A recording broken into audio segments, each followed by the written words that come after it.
Week's main news. International organizations appeal to European Court of Human Rights and European Council on Einullah Fatullayev. Einullah Fatullayev stops hunger strike.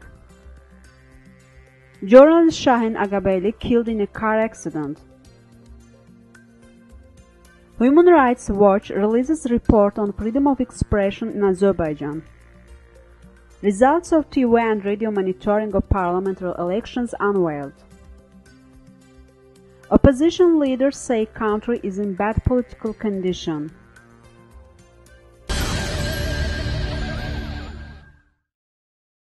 Certain international organizations have sent a letter to the Department and Chief Directorate of Human Rights and Legal Issues at the European Council. The letter begins by writing to express our strong concern regarding failure to carry out the decision of the European Court of Human Rights by Azerbaijan government and requested the Committee of Ministers to pay attention to this issue urgently. The letter was signed by Agnes Kalman, Executive Director, Article 19, Joel Simon, Executive Director, Committee to Protect Journalists, Paolo Schrieffer, Director of Advocacy Freedom House, Anna Tusik-Bonde, Regional Manager for Eastern Europe and the Caucasus, Human Rights House Foundation, Joanja Sekra, Associate Editor and Deputy Chief Executive, Index on Censorship, Tony Borden, Executive Director, Institute for War and Peace Reporting, Aidan White, General Secretary, International Federation of Journalists, Melissa Pesic, Executive Director, Media Diversity in Rusland, Secretary General, Norwegian Committee General, George Juliet, Secretary General, Reporters Without Borders, Virginia John, Executive Director, Press Freedom and Media Development, World Association of Newspapers and News Publishers. In 2007, Einullah Fatullayev, editor-in-chief of Realna Azerbaijan and Gündelik Azerbaijan newspapers, was sentenced to 8.5 years in jail for threatening terrorism, among other charges. Then in July of this year, he was sentenced to an additional 2.5 years on the charge of drug possession declared to be unfounded by the European Court of Human Rights. The European Court of Human Rights has issued a final ruling for his innocence and has demanded his immediate release. The Azerbaijan government is refusing to release him, and Fatullayev has begun a hunger strike in protest.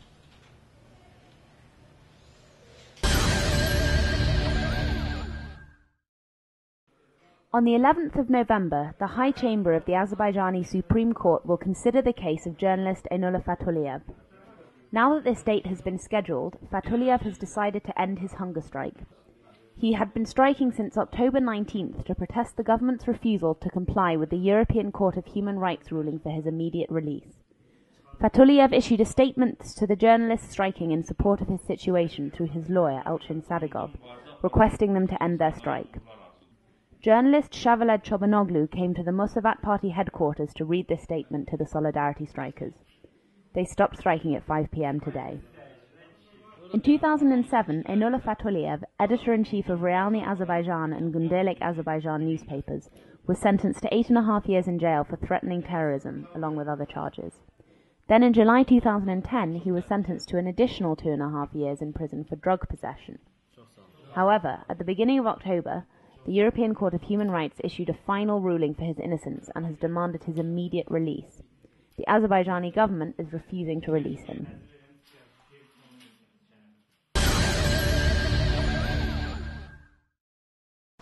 Polygon Information Agency Director and Milli Yol newspaper Editor-in-Chief Shahin Agabeli was killed in a traffic accident this morning.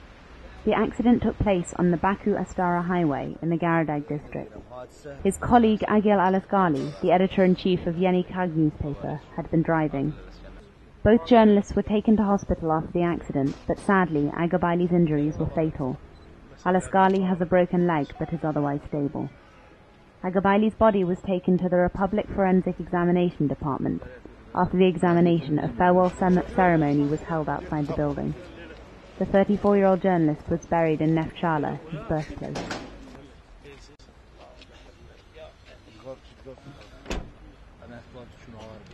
This is a great loss for the press. We have lost our dear brother, our colleague. We have lost the editor of an independent newspaper.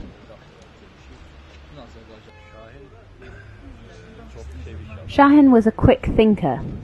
He had excellent communication skills. When conflicts erupted in our office, he was usually able to resolve them.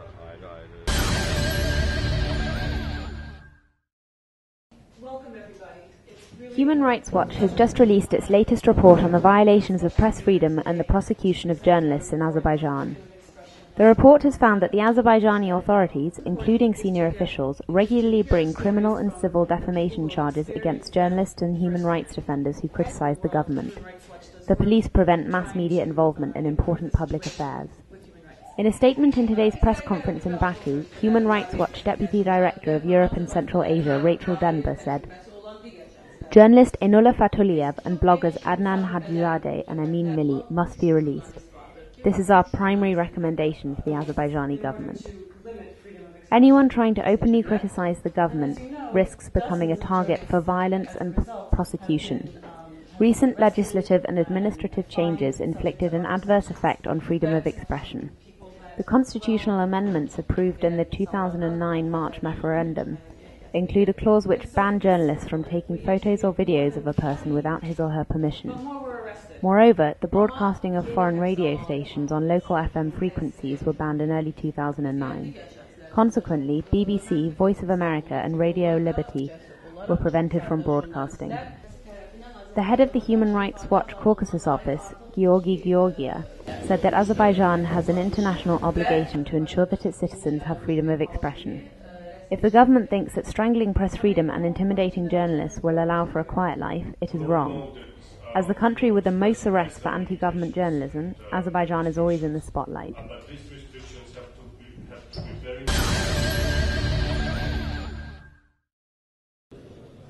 The Institute for Reporters' Freedom and Safety and the Media Monitoring Institute held a roundtable on October 28th in the Landmark Conference Center. Institute for Reporters' Freedom and Safety Chairman Emin Huseynov said that they are doing monitoring of the 8 national TV channels and 10 radio stations during the run-up to Azerbaijan's parliamentary elections, and this project is being supported by OSCE.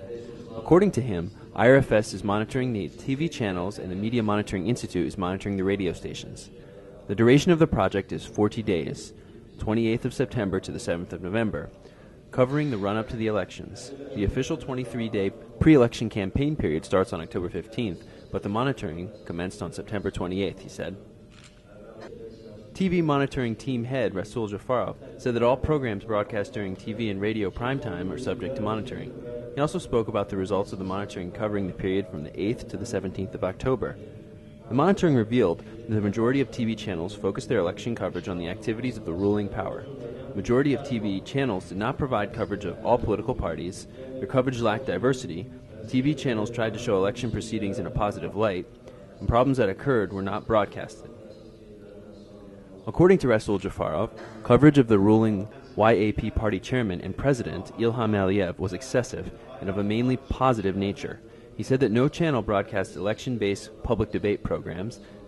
As in the first monitoring period, ANS and ATV did not broadcast the Central Election Commission's election-related social advertisements, he said. Jafarov also said that the Leader TV channel continued a smear campaign against the opposition. He made a point to touch upon a recently secretly recorded video of Azadluk newspaper director Azer Akhmedov, which was used against the opposition. Radio monitoring team head Rashad Aliyev spoke about the results of radio monitoring. According to him, the situation was similar in the radio as it was to the TV. Azerbaijan and public radio stations only covered general election-related issues. Public radio allocated neither paid nor free airtime for candidates. None of the radio stations broadcasted talk shows, educational programs, or public debates that focused on the elections. Azerbaijani radio propagated activities of the YAP and its leaders. Aliyev noted that private channels also covered general election issues, which mainly focused on CEC activities. NGOs, international organizations, diplomatic corps, and mass media representatives attended the event. After the announcement of the results, discussions commenced. Public TV representative Tahir Mahmadov said that his channel allocates 14 hours of airtime each week for pre-election campaign. Commenting on the extensive coverage of Ilham Aliyev's political activities, said that this cannot be claimed to be in support of the ruling party, as the stories had nothing to do with the elections.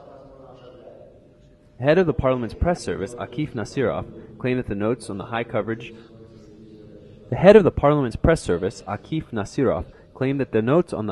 of high-ranking officials' activities were groundless. However, the parliamentary candidates, commentators, NGO representatives, and journalists in attendance stated that the monitoring results reflected the truth.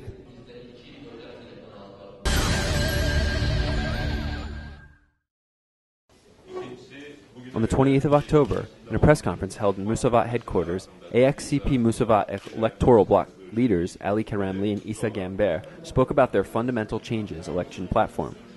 The country is in such a bad condition as a result of the government policy that it is not possible to achieve anything by local changes, and serious reforms are needed in all areas, said the Musavat leader. The Musavat leader also said he has grave information about the rampant falsifications which are being prepared by the government in the current parliamentary elections.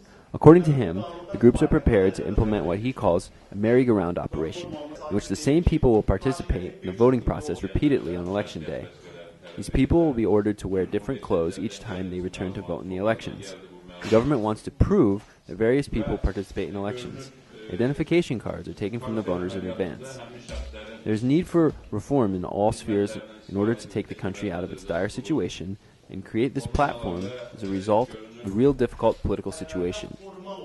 There is need for reforms in all spheres in order to take the country out of its dire situation, and the creation of this platform is a result of a real difficult political situation.